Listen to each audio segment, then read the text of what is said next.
padha kagiri-giri.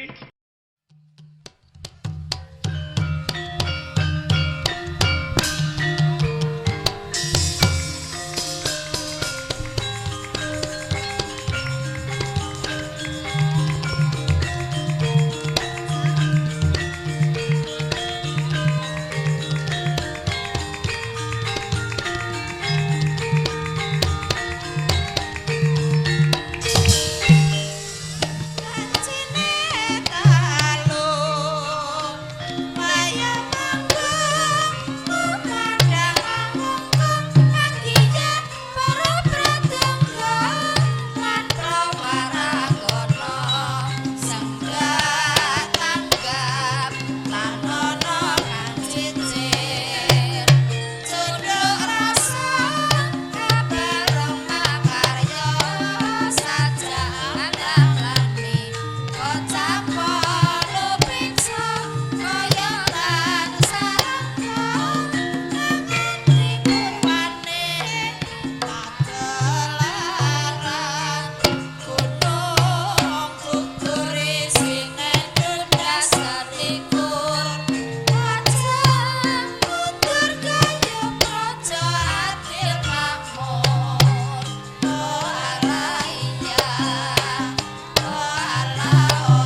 wanci nipun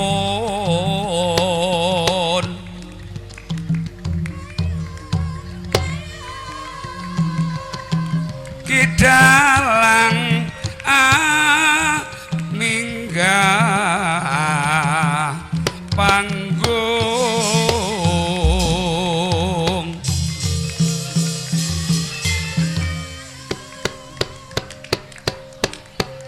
nangge kisu kino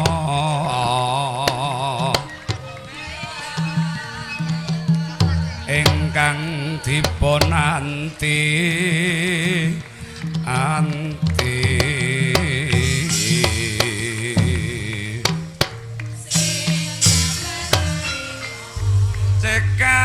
ceket krajang trampil tur prasaja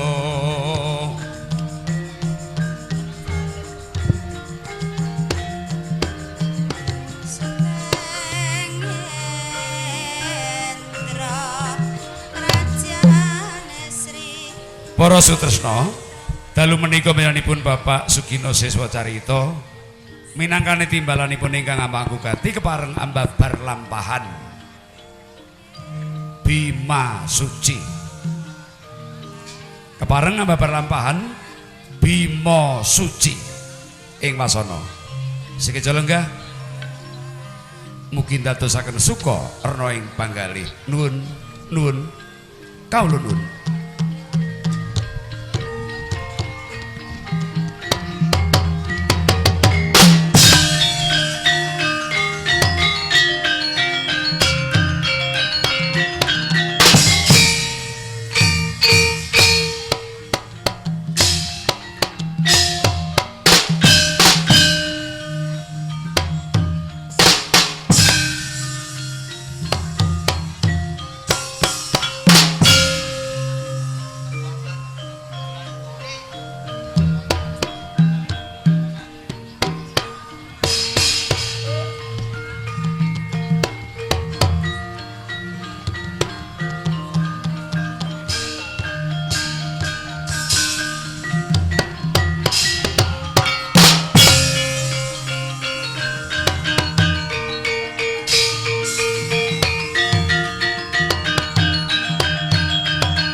Rupa Candra Sasinapi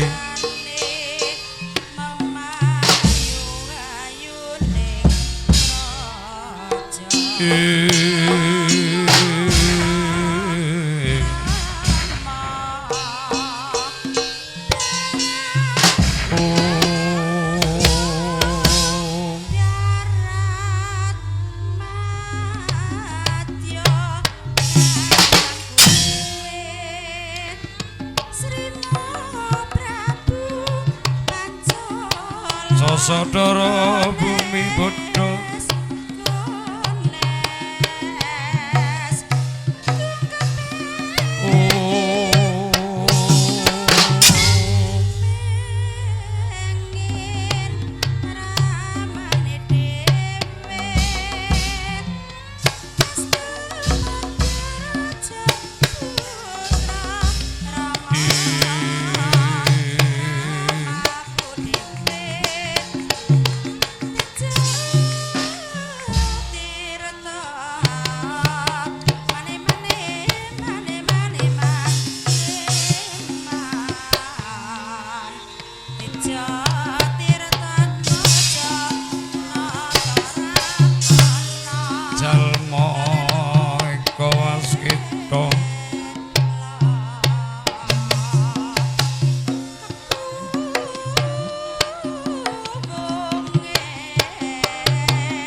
tunggal kabeh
Ana Ratu Sudibya Pranatengrat Pramuditya mantra-mantra wetan anggendanu kilen pinayungan asta gangga wirandanu asta tangan gangga banyu wirapapan danu dusipun tulis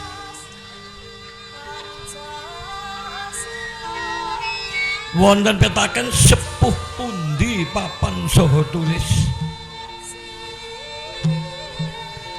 semenek wonten ngamatani sepuh papan semenek ngamatani sepuh tulis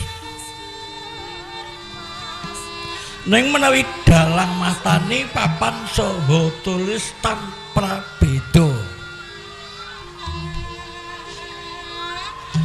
ujaripun para winasis dalang menika ngudal piwulang awit dalang menika karana nggelarake surau sing weda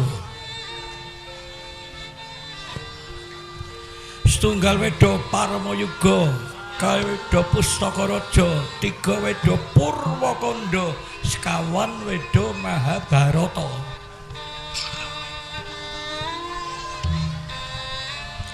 weda sekawan musuraos ana Caraka Datasawala Padajayanya Maga Batama ana Caraka dumunung sisi wetan Datasawala kidul Padajayanya kilen ler Maga Batama purwaning tariyos waton Kanda Buddha Purwaka Kanda marang caritane Buddha marang asale Purwaka marang kawitane senajan jagating nusuk gang perkawis tunggal Guru Loka kalih Endra Loka tiga Jana Loka jaman tiga mung cak duking menaka pawaton yiku jaman Tirtayuga winatanan jaman Tirtayuga awit jagat ingkang gumlatasi ngamanguwung datan wonten titahaning arcapada aming wonten wewarnen caturwarna yiku Surya Candra Kartika miwak bawana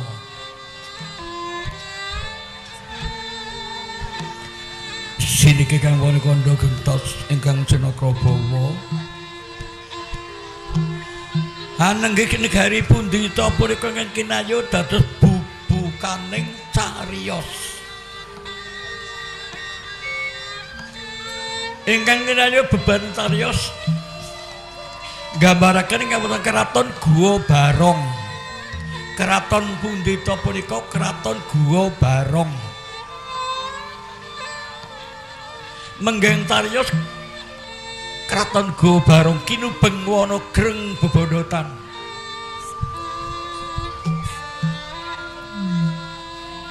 sinten ingkang ato bawat usun ngadil keraton Guwa Barong yiku titahing dewa ingkang pepaes biyu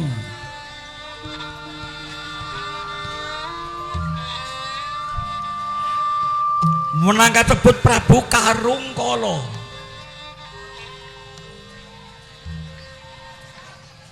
miyosine waktu lenggawati gading damar ketara tina sing mandura mindha Bathara Kala ingkang medhak saking pengayunan kalamun Sinandra slira gengalugur godhek wak simbar dada njeruk purut pakulitane pasuryan bengis bathuke manyul mripate mendul grana menthul ating gandul waja gingsul gumbala nguler geni kawentar Ratu Digdaya Sekti Mahambara kondang kawentar Ratu Sekti Mandraguna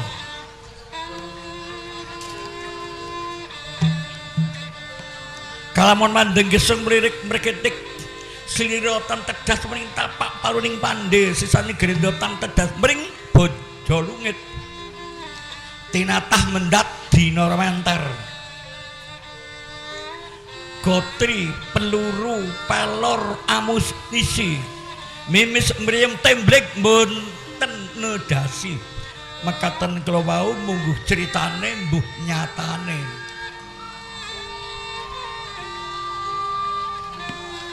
Miyos Sinwaka nggawé Gading Damar Kencana ngagem lelek babut prinadani kang binatik Nglaratna kaayap raseksi sarimpi. Manggung ketanggung kang sami ngampil Patanata banyak dalang Ardhawalika sawunggal katuma dipanggo ingkang Sarwaretna. Sang Prabu Karungkala miyos Sinwaka sinebaran tani Gondowidaya sak jebatan Kasturi kinebutan lar badak kanan kering kongas gandanipun rep sidem samirana datal wampah patra persotan ketingal obah ingkang kapiyasun swanten pesingkuk jalak kang sami menyotal guring tatak rambat tuwin swanten ngabdi gending pandai kematan kang sami nyambut karyaning ratu kepireng pating kalengkerang pating kalengkering bal ganti lir Mandaraga teka ndamel sengering panangkilan keraton Guwa Singobarong sinten to menika sebo ning Abiyantara kadang taruna Sang Prabu Karungkala raseksi ingkang sesilih Dewi Sepet Megi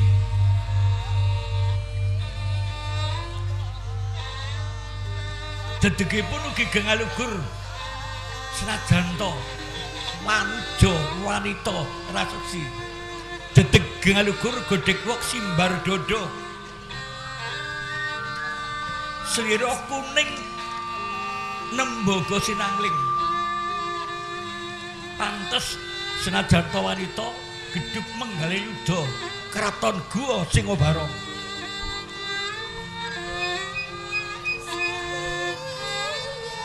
ngagem jamama sungsun tiga kinancingan Garuda Mungkur remo gimbal diludal-ludal dinadul-adul kulambrangan nutupi raga mijil midangan kiwalaman tengan kalamun tinon saking mandur mindha alas gung liwang liwung raseksi Dewi Sepet Megi sinambung pisanipun ngrangka dalem kekalih patih nyawidada putus berwadi pangling raja pasewakan mambak-mambak mlabali samudra surut ketingal jejel apit petuk dengkul tumpang ngrangka mlabar dumugi tuwuning panurakan parandene datan wonten niyaka saklimah niwara ingkang kepiye ngaming swontening Satogalak pambawing sirup barong pangakaing Sardura iku Satogalak ingkang cinantangan pun samadyaning teping alun-alun Kraton Guwa Singobarong sinigeg kang murweng kondo katarya duk nalika sakmono Sang Prabu Karungkala kawis lelagya kembang sungkawa nandhang Badra Irawan bathuk kerut ulat besengut mingat-mingut sanget dipunanti-anti dening para narapraja ingkang seba wonten ing pagelaran nembe samangke Sang Prabu keparembabar sabda pangandika kang wijiling leset pilah adiku wong ayu adiku wong kuning adiku wong kang kenes sepet megi kula nuwun dawuh timbalan Kakang Prabu pepunden merayoga nolehmu pinak sebaning Abiyantara saiki karo niki ngatoken dawuh sampun boten kirang sekata tunggal menapa pisan Abiyantara Kakang Prabu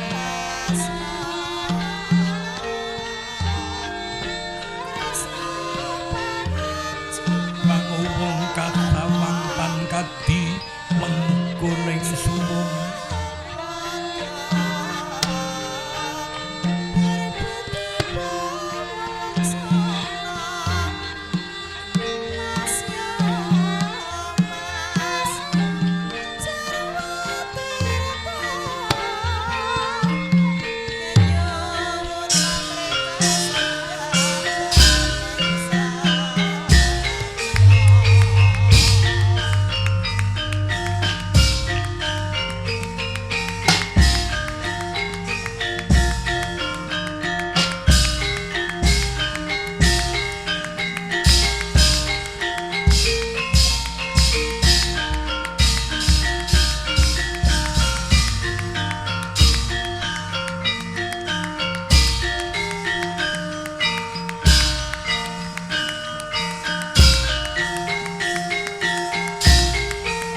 yaksa dura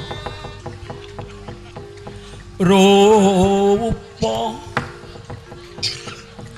resedeng narendra yaksa lalaku ning kang malweng kang gambira mangarang angise syung metu Prabowo lisus aprakempo gura mawalikan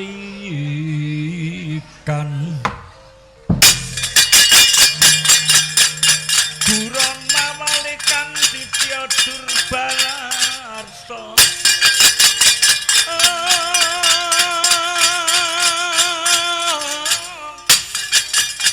mrikur naning mungsuh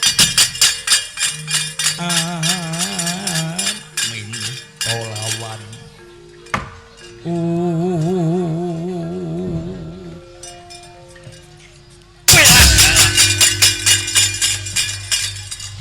Wisnu Ngkara jagat manik raja dewaku wong ayu adiku wong kuning adiku wong kewes wong luwes wong denok adiku sing ndak tresnani sepet megi kula nuwun dawuh timbalan Kakang Prabu mrayogakno lemu pinaseba ning Abyantara kala inggih Kakang Prabu sampun boten kirang sekesa pisonipun Ripaduka kula sepet megi kepareng Ripaduka kula ngaturaken sungkem konju untuk ngadap sing padha Kakang Prabu ya pun Kakang nampi kanthi raos lega ing penggalih puja pangestunipun Kakang Kebat katampi adiku sepet megi kala ninggi ngatoken dawuh Ripaduka kula nampi asta kali kala pundi wonten mustaka mentak min pranaja dadi cimat Ripaduka kula sepet megi bagus Denda Solopati lan Denda Soloyaksa nuwun timbalan ingkang sinuwun papunten kula nuwun dawuh timbalan sinuwun papunten kula mrayogakno lah mupinerak sibuning Abyantara nuwun nggih kepareng hati paduka kula ngaturaken sembah ora usah ngaturaken sembah ingkang abdi Denda Soloyaksa ngaturake sembah ora usah ngaturake sembah ingsun dina iki tan ngrembug pring ombak umbuling negara Guwa Singgo Barong aku amung sak juga ingkang bakal ndak rembug Trimadya Candra Triwilangan telu madya tengah Candra wulan 3,5 bulan ingsun duwe gegayuhan nganti saprene durung bisa kadumugen gegayuhanipun Kakang Prabu menika menapa Ripaduka kula sepet megi ngantos dumugi paseban samangke dereng ngertos sumangga kepareng-paring dawuh dumateng Ripaduka kula sepet megi Kakang Prabu 3,5 sasi ingsun tansah nget-nget paran lakune mendi dalane supaya pun Kakang bisa nelukake negara gedhe bisa nelukake negara gedhe siji Ngamarta kratoning Pandhawa loro Ndwarati kratone Prabu Kresna angka 3 Madura kratone Baladewa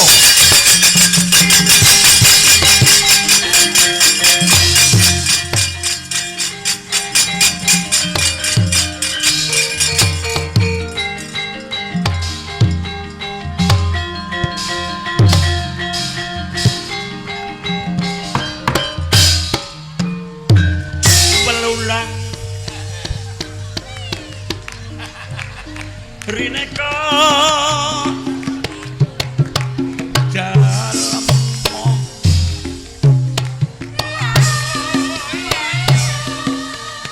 jalma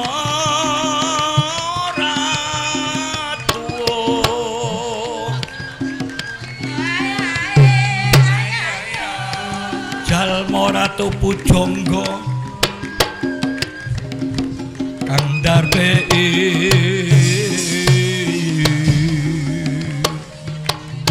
nuron sami mawon wae ya sanes saking gamonca doen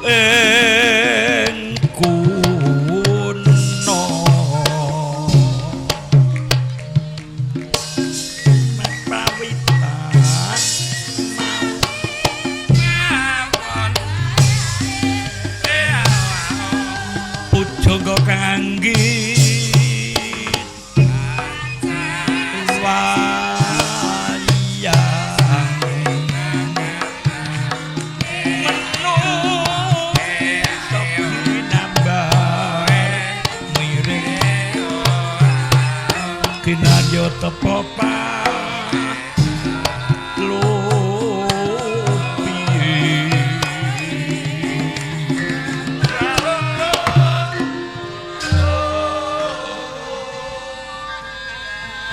sepetegi katimbalan Kakang Prabu ora sah jirih ora sah wedi mring kadangmu dhewe pun Kakang ora bakal paring pidana marang kemula sing ora duwe pidana luput kan pun Kakang nuwun inggih Kakang Prabu menapa kepareng ripa duka kula nyuwun pepadang sawetawis apa sing dadi pepeteng atimu nuwun inggih Koko Prabu sampun ngendikaken mboten badhe ngrempek panggenane mungsuh mboten badhe njembaraken jajan parantine Kakang Prabu tas ngendikaken badhe kersa mbekakak negari ageng 3 cacahipun Ngamarta Ndrawati Madura Kakang Prabu nun sewu menawi kependarapun paduka kula sempat megi kula aturi idem penggali paduka wonten pangandikaning winasis alon-alon dendharire tiyang kersa mboten badhe santai maju mrene biswamu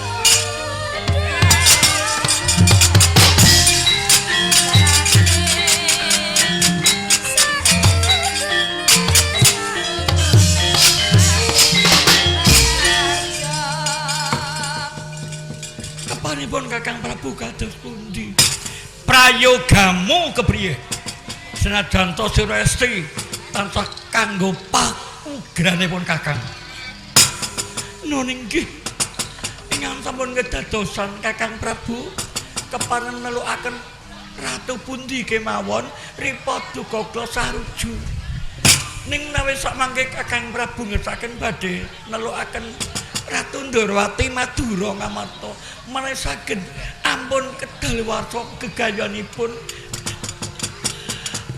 wonten pangandikaning winasis aduh lintang sinawat binalang kayu tangek lamun saged kasembadan mandhar mangke kadumugen apesipun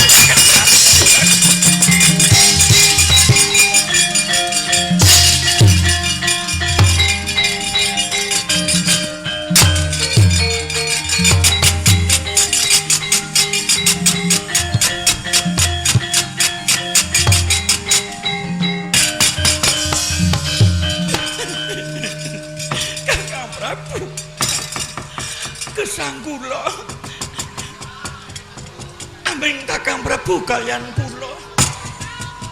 Kawentar makantar kanten wonten negari.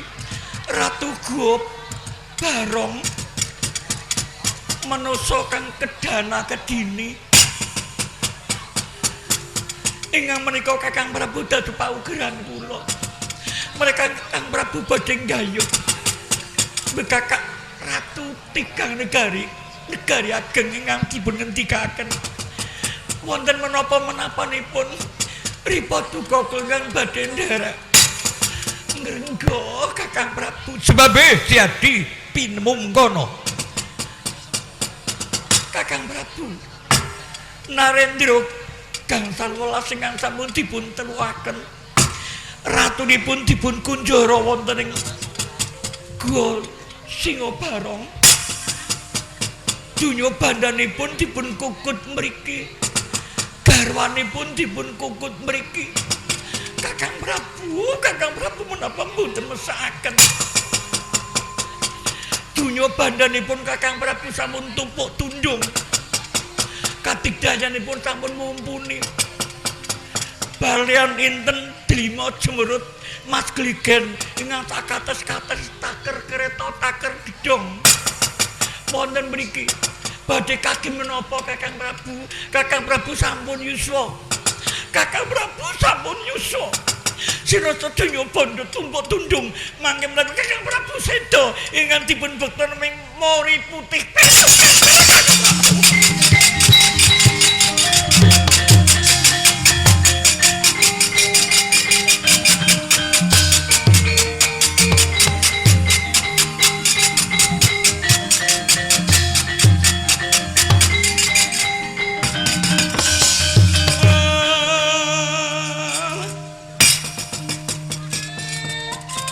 Punapa ta miraingsun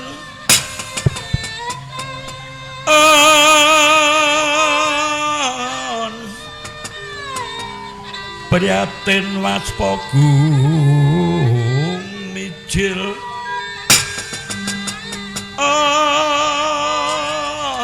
tuhu dahat tanpa karya sengkang rene meting Gusti gelung reno sak sekarnya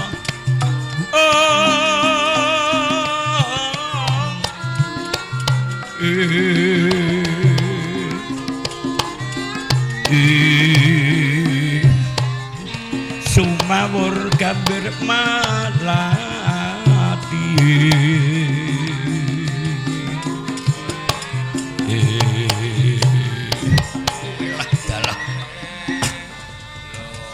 sepet begi dawuh timbalane Kakang Prabu mongkono pinemumu nuwun inggih senajan to dunyaku tumpuk tundung tumpang suh barlian inten Dlima Mas Gligen sakates-kates taker gedhong taker kreta parandene yen aku sedo mboten dipun bekta sing digawa naming Mori petake mawon Kakang Prabu ingkang menika Kakang Prabu kula atur sidhem anginipun paduka nejo mbekakak Narendra ageng cacahipun lanjur karepmu kepriye yo aku ora duwe gegatuhan ora duwe gegayuhan aku sing duwe gegayuhan Kakang Prabu yo piye layak kemawon wonten pangandikan Winasis manusa menika gunung tanpa tutugan tegese piye mun gadah tunggal kepengin kali gadah kali kepengin tiga gadah tiga kepengin sekawan sak lajengipun watak manusa ning mboten sedaya iya bener yo kalebet Kakang Prabu ingkang ngagem penggalih angkara makaten kula Kakang kula atur enget mbok menawi paduka seketanipun sak mangke menawi saged mrepeki dhateng pangayoning Gusti ingkang kaosa ing jagat Kakang Prabu karepmu aku supaya mrepeki yen ketampi mrepeki mring pangayoning Gusti ingkang kadya jagat nuwun inggih Kakang Prabu cobipun penggaliaken ratu-ratu ingkang dipun kunjara wonten mriki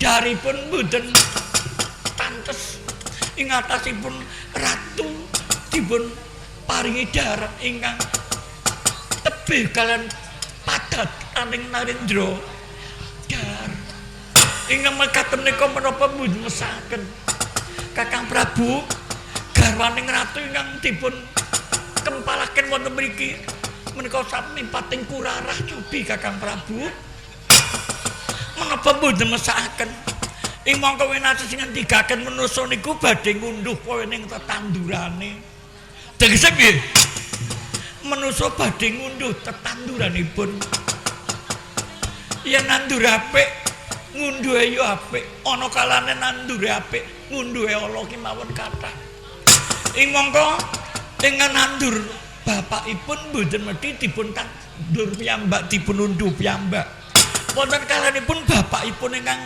nandur putranipun ingkang unduh napa mboten mesakaken wonten kalanipun kakinipun ingkang nandur putune ingkang unduh napa mboten mesakaken paduka tansah ngebut donyaning liyan tansah ngebut garwaning liyan Kakang Prabu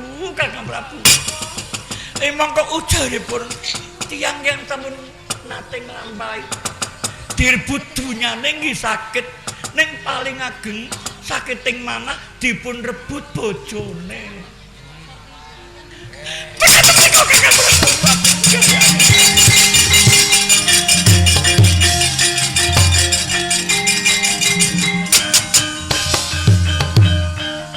kepareng ora usah melu mondok ora usah melu nduk atur kowe sampeyan megi dawuh timbalan dadi prayogamu aku supaya kepriwis kadangku anom amung sak juga kowe aku tak ngerteni karmu sing bisa dadi lega-legawane atiku nuning nggih Kakang Prabu Bogi Kakang Prabu mboten ketang naming sak kelimah sak mando keparengon ndar atur kula piye kepriye wonten ing Harga Kilasa niku wonten pendhita ingkang jejuluk Resi Bima Suci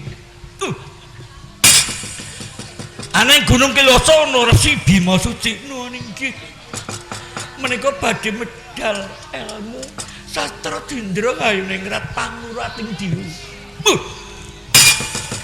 bakal medal ilmu sastra Dendra Pangurating Diwu isine menika Kakang Prabu Kertasuwita kersa meguru mangke Kakang Prabu saged ngruwat diri pribadi lakune cinasa Kakang Prabu wujud raseksa menawi sampun kagungan ilmu sastra Dendra Ngayuningrat Pangurating Diwu mangke paduka saged gentos wujud ingkang bagusipun ngungkuli satra madyaning Pandhawa ingkang bagusipun ngungkuli Raden Janaka mbok kersa ndadak kula Kakang Prabu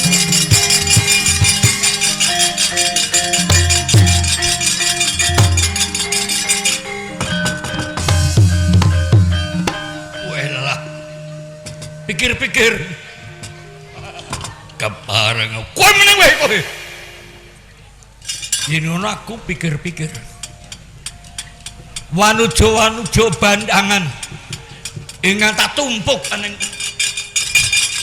Taman Edi Pantilelangan Kraton Gobarong seprono seprene apa maneh ana sing kersa sare karo aku kesenggol wae ora gelem mriki lah menika Kakang Prabu mangke menika Kakang Prabu sampun kagungan ilmu sastra Dendra Ngayuningrat watakipun nggih ngalih mboten tasah ngumbara angkara wujudipun sae kados Raden Janaka kathah putri sami kedanan Kakang Prabu lah yen kaya ngono aku mandan kepencut apa garwaku ayu-ayu bandangan saka Mancanegara apa maneh sare bareng kesenggol ora gelem lah mangke menawi Kakang Prabu sampun saged ngruwat diwu awon dada bagus mangke wanita bandangan saking manca negari wonten mriki sedaya sami remen Kakang Prabu. Wah, kok endi kok mrene kok? Sowan. Biasa Rita. Ya biasa.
Kedasal dan kedebukan dia cocok kok ora pasah ya katanya sepisan pesebane keduwuren kedebukan atas banget ya ora apa-apa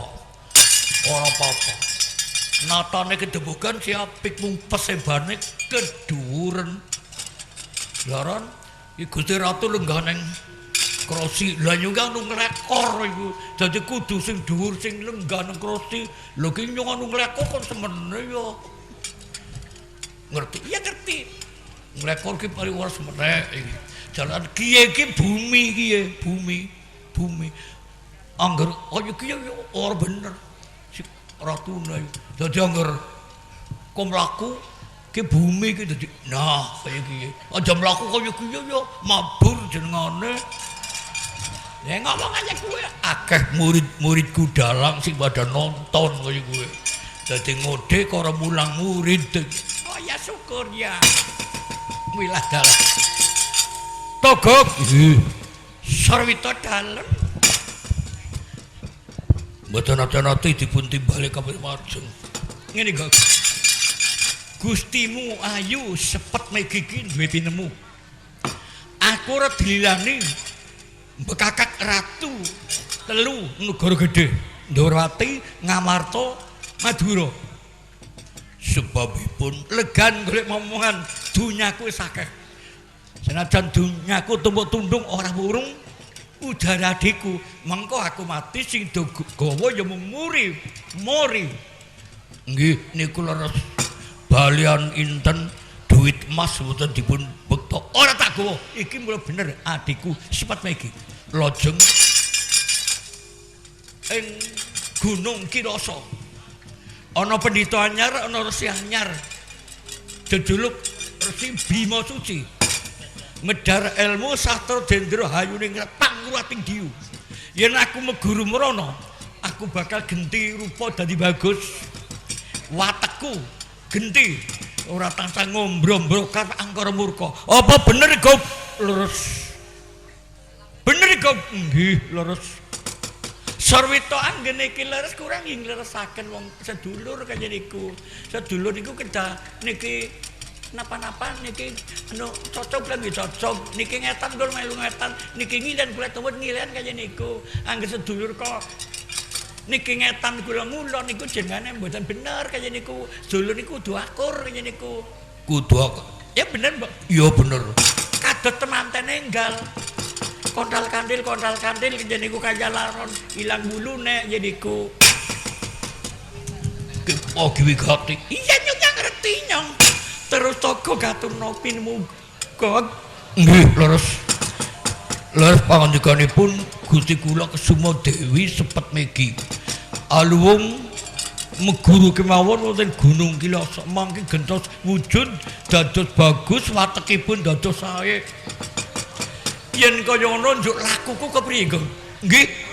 Jengkar saking ratun dipun iring wadya bala saking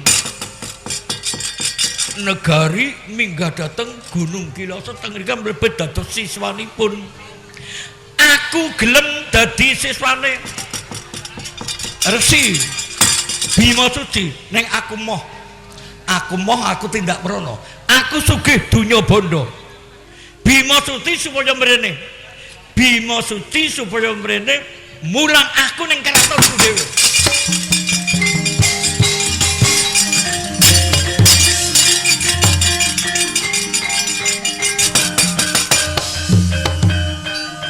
Aku manut adikku manut kowe. Aku dadi murid Bima Suci gelem nyetep ngelmune Bima Suci gelem nanging lemulang aku aja ning gunung. Aku njaluk dimulang ning keratonku dhewe. Olololo.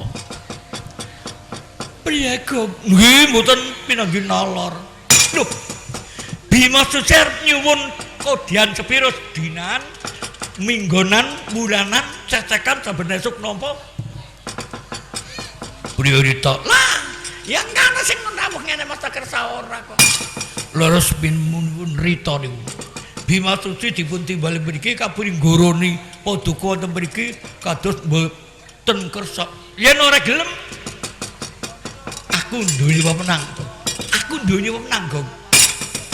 Kakang Prabu dipun penggalakan rumiyin Kakang Prabu. Gog, apa kok ora bisa matur sing ginagog? Nggih, pun, niki mawon. Bedhian kula niku Bima Suci kaprindak mriki ngguroni Gusti mboten kersa. Kudu gelem.